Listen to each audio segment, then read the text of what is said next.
Doctor Aria tiene el uso de la palabra.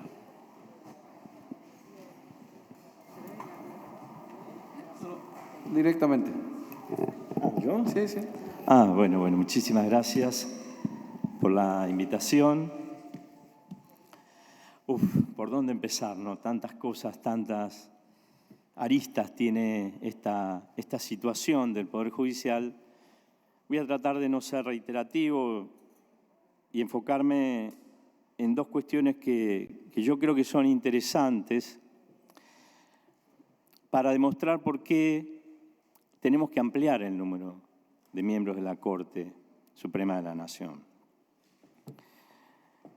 Y además de eso, creo que debemos discutir el perfil de los y las postulantes, porque es una cuestión importante, ¿no? Creo que debemos superar la cuestión de la idoneidad técnica. La idoneidad técnica es muy importante, es una condición necesaria, pero no suficiente para el ejercicio de la magistratura. Y esto tiene que ver, decía yo, con dos cuestiones. La primera es la dimensión política del derecho, que supera la cuestión técnica, ¿no? Yo, en algún momento de mi vida, y disculpen la autorreferencialidad, cansado de las cuestiones técnicas, empecé a indagar sobre la cuestión política, la dimensión política, porque el derecho, en una de sus facetas, es una técnica distributiva de poder, ¿no? ¿Qué estamos habilitados para hacer y qué no? Y esto siempre beneficia a alguien y perjudica a otro. ¿Cómo nos posicionamos frente a eso? Aquí se habló de la perspectiva de género y se citó a Simone de Beauvoir y al oprimido. Y bueno, y una de los méritos de las distintas concepciones del feminismo fue denunciar un sistema de opresión, ¿no? Denunciar un sistema de opresión que es el patriarcado. Eso es una cuestión política, no es una cuestión meramente técnica, jurídica. Y creo que el posicionamiento que asuman los postulantes respecto a las distintas cuestiones, las más trascendentes, es muy importante. Es difícil de evaluar, pero tiene que ser un componente de evaluación que supere los aspectos meramente técnicos. Si quieren, después podemos ampliar sobre eso. Pero la otra cuestión, para ser breves, seguramente Joaquín tiene muchas más cosas que decir que yo, también pensar en que debemos lograr diversidad en la integración de la Corte, que no solamente tiene que ver con la igualdad de género, con las cuestiones territoriales, de las representaciones en las distintas regiones, sino también y fundamentalmente con los distintos criterios de los cuales son portadores los operadores jurídicos.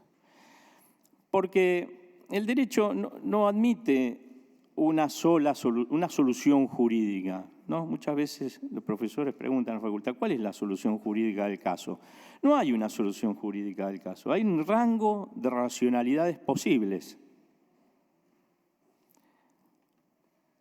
Porque el derecho puede ser interpretado de distintas maneras. Si no, administrarían justicia los ordenadores, las computadoras, y seguramente lo harían mejor que nosotros. Pero el derecho no es eso. Para poner distintos ejemplos y que se pueda entender, en un corte de calles, un juez puede ver ahí un delito. Otro juez puede ver el legítimo ejercicio del derecho a la protesta. En el caso del aislamiento durante la pandemia, algunos, verán una violación al derecho de circular libremente, otros a la libertad de trabajo, a la libertad de comercio. Y si lo fundan en derecho, desde el punto de vista formal, es válido. Ahora, más allá de la legitimidad que esto tenga respecto de la sociedad. Y otros verán que hay que limitar esos derechos en función para proteger otros, como la vida y la salud. Siempre hay una valoración ética en la función jurisdiccional. Entonces, puede haber múltiples criterios. Los derechos muchas veces están enfrentados entre sí y hay que hacer prevalecer unos frente a otros y a veces es posible armonizarlos y otras veces no. Y lo que tenemos actualmente en la Corte es un discurso único prácticamente que tiene que ver con la protección de los derechos individuales más que los que representan los valores colectivos. Por eso creo que esta diversidad en la valoración tiene que ver con lo ideológico.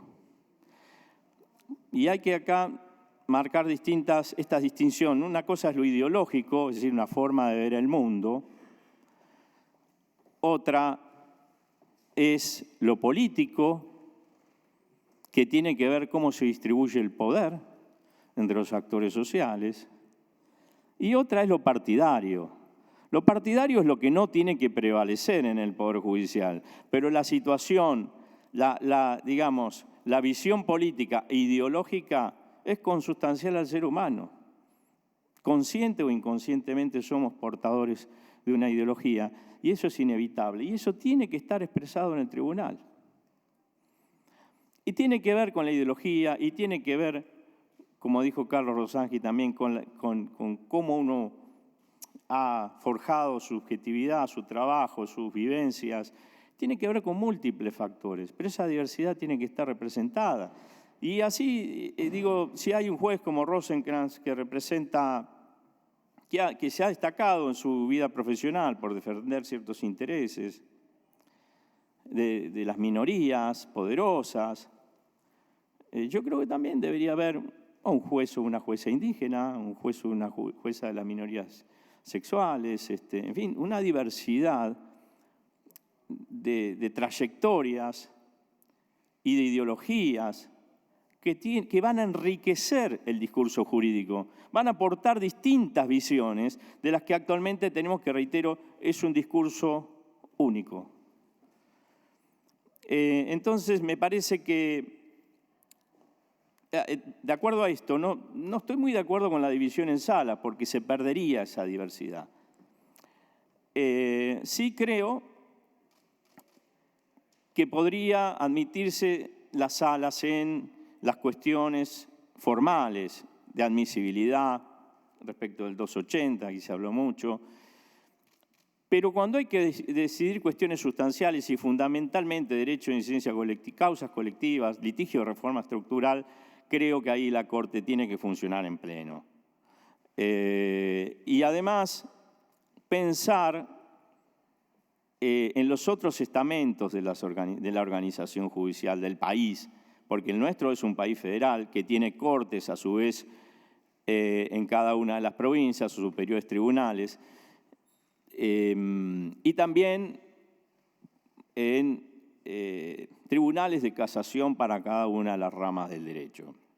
Me parece que con la organización, pensándola desde otros estamentos, con decisiones finales, podrían llegar menos cantidad de causas a la Corte, pero es importante que esa diversidad se vea expresada siempre en cada una de las decisiones y sobre todo cuando se va a establecer una doctrina, cuando se van a decidir causas importantes. Así que bueno, les agradezco mucho, no quiero abusar del tiempo y me gustaría después en todo caso intercambiar con ustedes. Muchísimas gracias.